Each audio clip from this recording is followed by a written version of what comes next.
Sa mahigit 200 kongresistang nag-endorso ng impeachment complaint laban kay Vice President Sara Duterte, 41 ang galing sa Mindanao.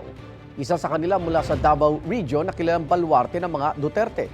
Ang ilang hindi sumuporta tinawag na diversionary tactic ang impeachment.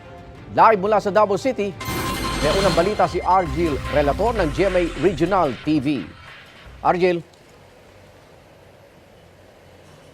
Igan, ayon kay Davao City 3rd District Congressman Isidro Ungab, pag-divert lang sa umano'y mga blanco sa BICAM report ng national budget ang pag-impeach ng Kamara kay Vice President Sara Duterte. 41 na mga kongresista mula sa Mindanao ang pumirma pabor sa pag-impeach kay Vice President Sara Duterte. Isa dyan si Davao del Sur Lone District Representative John Tracy Cagas. Siya lang ang nag-iisang kongresista sa Davao Region na pumirma. Hininga ng GMA Regional TV 1 Mindanao ng pahayag si Congressman Cagas pero wala siyang tugon. Na-transmit na ang impeachment complaint sa Senado na may 7 articles of impeachment matapos itong i-endorso ng Kongreso.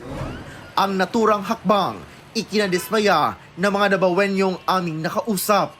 Na-shock din, di mi katuo din, nganong may nga naman siya. Pero naman sa mga tao kung sugot sila o dili. Amurag disagree ko na kay dagan mo nabuhat ko si Mayor Sara para sa Davao. So parang tama nilang ginabuhat na dapat nila in-impeach. Siguro nagahimula na sila issues. Murag nawori jud ko anak karon kay tungod kay daghan ang mga tao karon nga mga nagakuan sa mga tao ba nga diri mo sa pikas murag ginapaaway-away lang gyud ang mga tao ba tungod ni anang politika karon. To Inday Sara, padayon lang naalang mi sa inyo ha, nagpalibot, nagakuan mi sa imo suporta. Sa social media post ni Davao City Mayor Baste Duterte, sinabi niyang kung meron umanong ibibigay na pera para bilhin ang boto ng sinumang kongresista, tanggapin umano ang pera pero wag iboto sa eleksyon. Ayon naman kay Davao City 3rd District Congressman Isidro Ungab, malinaw umano na diversionary tactic ang ginawa ng Kongreso para mabaling ang atensyon ng mga tao mula sa inihaing reklamo hinggil sa constitutionality ng 6.3 trillion pesos na national budget mula sa BICAM Report 2025 na meron umanong mga blanco. The plain and simple explanation of that is that they want to divert the attention of the public on the most pressing issue, which is the 28 blank items in the Bicameral Conference Committee report. Na hanggang ngayon, hindi klaro ang sagot nila. So there are only 6 session days left until we adjourn for the 19th Congress. So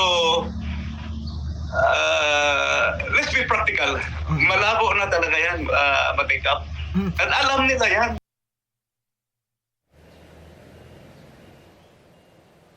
Igan, sisikapin namin kuna ng pahayag ang House of Representatives ukol sa mga sinabi ni Congressman Ungab. Samantala, inaabangan naman ang ilalabas na pahayag ni VP Sara ngayong umaga.